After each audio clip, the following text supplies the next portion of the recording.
Is Amir Ebrahimi, and I'm a master's student of biotechnology at the University of Tehran.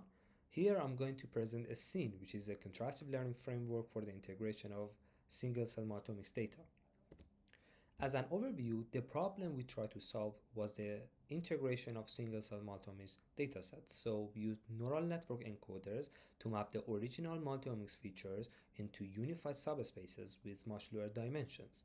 We used 4 different paired and unpaired multiomics datasets from various modalities such as RNA-seq, attack-seq, and cell surface proteins.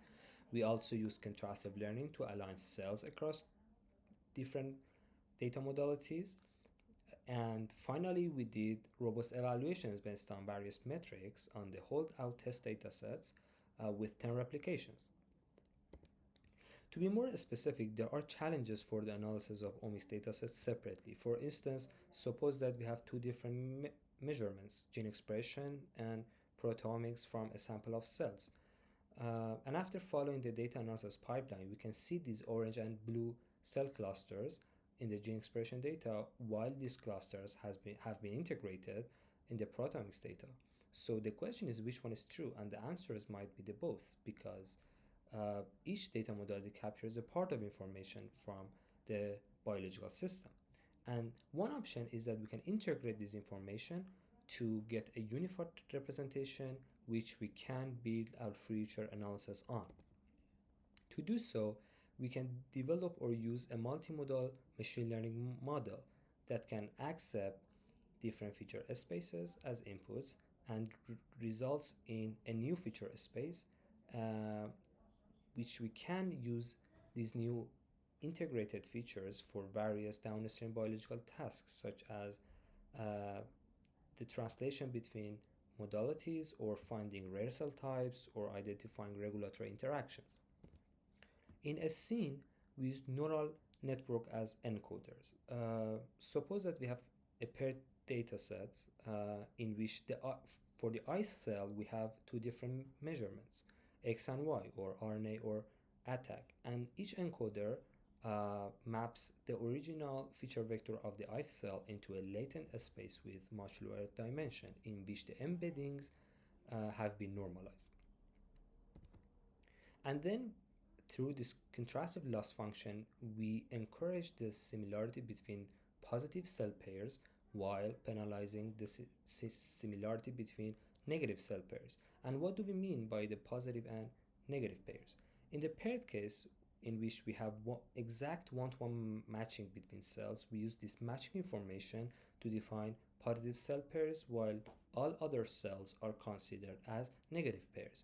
In the unpaired case, however, there are not one-to-one matchings anymore. So we use cell type information. So cells with the similar cell types are considered as positive pairs, while all other cells with dissimilar cell types are considered as negative pairs. We evaluated a sCIN of various multiomics datasets. For instance, here are some of the results for the paired shared-seq dataset, and we used metrics for the assessment of the integration quality and the preservation of cell types after integration. And in almost all metrics, sCIN outperforms 6 state-of-the-art models and a baseline autoencoder model with only a reconstruction loss. Here is the TSNE representation of the original multiomics data from both modalities, and this is the TSNE representation of the sCIN integrated embedding. And you can see that sCIN can effectively capture cell type information even better than the original data. And also we can see the similar results for the paired site-seq dataset, which has different data modalities.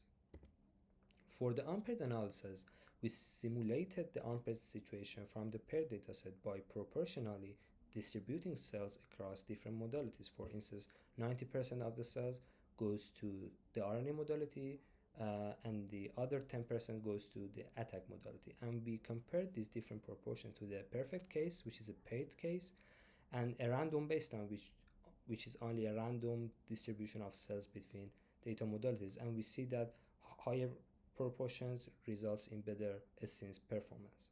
Also, we evaluated sCIN on the real-world unpaired dataset from Moto et al., which has gene expression and chromatin accessibility data, which were measured separately.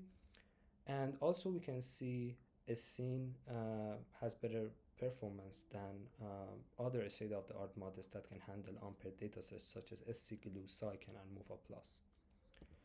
As an ablation study, we wanted to know whether sCIN can effectively preserve cell type information after data integration. So we use average silhouette width, or ASW metric, which is sort of a clustering metric based on cell types, and it's originally between -1 and 1, so we normalize it to be in the 0 to 1 range, and the higher value shows better clustering based on cell types.